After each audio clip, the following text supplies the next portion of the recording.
As soon as you get up in your head, you might delay something by half a second. You might take the focus away from how you're pacing things. Welcome to the Effortless Swimming Podcast, the show that helps swimmers and triathletes love the water, become a better swimmer, and live a better life. Here's your host, Brenton Ford.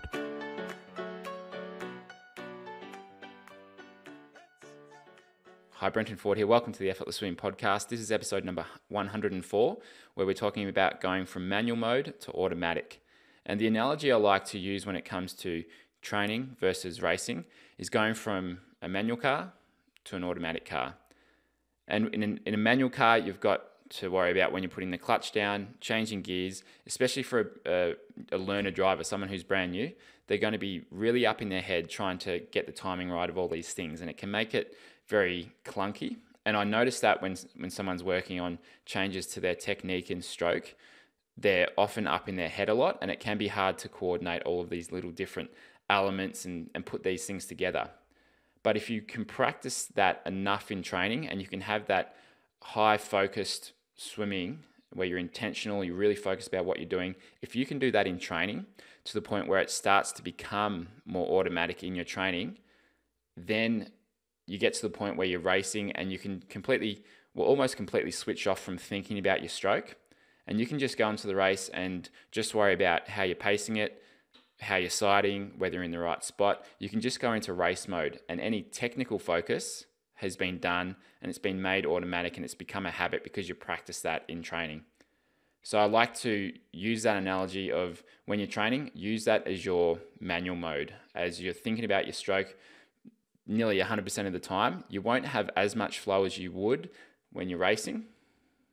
It's going to be a little bit different, but with that sort of approach, that's when you can start to get into flow. You can become a lot more automatic when it comes to racing, because as soon as you overthink things when you're racing, as soon as you get up in your head, you might delay something by half a second. You might take the focus away from how you're pacing things. And that's when you can start to get up in your head. And you see that happen, especially at the high level. As soon as those athletes step out of flow, they step out of automatic mode, that's when they start to make mistakes. So that's why I like to practice manual mode in training, automatic mode in racing. Where we're really going to be getting into manual mode, into the nitty gritty of your technique, is at our Hawaii camp at the end of March.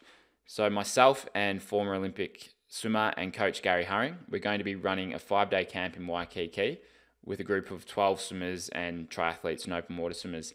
And that's where we're going to be doing daily underwater filming and analysis, where you'll have the chance to see what the things are that we can work on in your stroke. You'll have the chance to practice those, and then you'll have the chance to kind of put it together in a session in the afternoon. So the morning's going to be all about technical focus, all about your stroke developing as a swimmer. The afternoon is going to be all about putting those things into play, starting to make them to become automatic. So if you'd like to find out more about the camp, go to effortlessswimming.com and click on the clinics and camps link, and you'll find the details there for our Hawaii camp, which is March 20 to 26th. I'll see you on the next episode. Thanks for listening to the Effortless Swimming Podcast. If you'd like us to help you become a faster, more efficient swimmer, go to www.effortlessswimming.com.